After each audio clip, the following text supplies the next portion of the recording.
আসসালামু আলাইকুম। Hello viewers, আপনারা কেমন আছেন?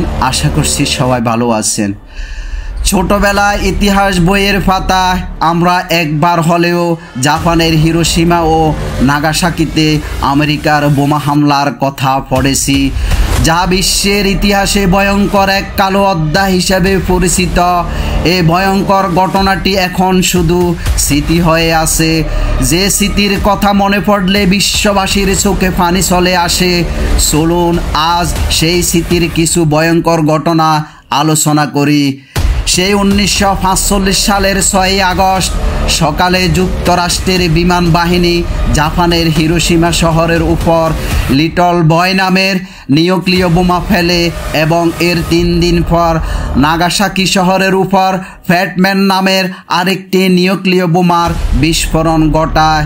অনুমান করা হয় যে 1945 সালের ডিসেম্বরের মধ্যে বোমা বিস্ফোরণের ফলে হিরোশিমাতে প্রায় 1,40,000 লোক মারা যায়, নাগাসাকিতে প্রায় 74,000 লোক মারা যায় এবং পরবর্তীতে এই দুই শহরে বোমার পার্শ্ব প্রতিক্রিয়া সৃষ্ট রোগে আক্রান্ত হয়ে মারা যায় আরও 2,14,000 মানুষ।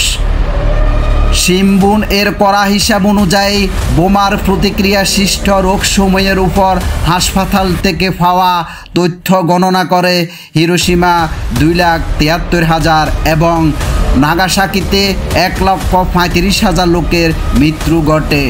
দুই শহরে মৃত্যুবরণকারীদের অধিকাংশই ছিলেন বেসামরিক ব্যক্তিবর্গ।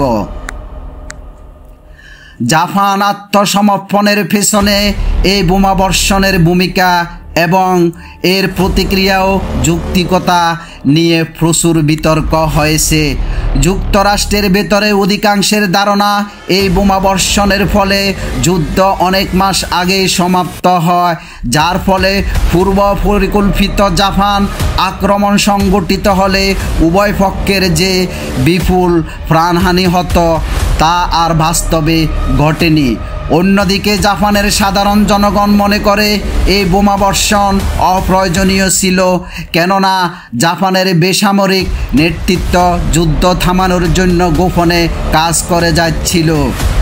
জাপানের হিরোশিমা ও নাগাসাকিতে বোমা বিস্ফোরণ ঘটানোর প্রধান কারণ ছিল দ্বিতীয় বিশ্বযুদ্ধ দ্রুত সমাপ্ত করা এবং জাপানকে আত্মসমর্পণে বাধ্য করা।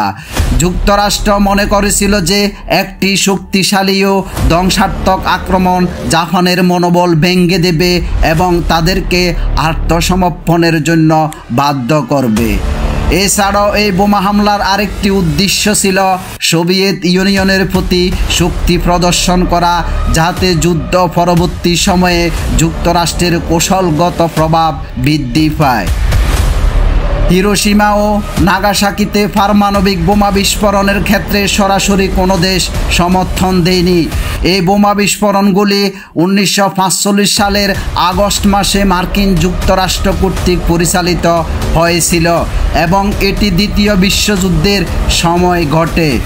তৎকালীন সময়ে মার্কিন যুক্তরাষ্ট্র তার মিত্র দেশগুলো যেমন যুক্তরাজ্য ও সোভিয়েত ইউনিয়নের সঙ্গে সামরিক সহযোগিতা ছিল, তবে এই নির্দিষ্ট বোমা হামলার পরিকল্পনা ও বাস্তবায়ন সম্পূর্ণভাবে মার্কিন যুক্তরাষ্ট্রের সিদ্ধান্ত ছিল।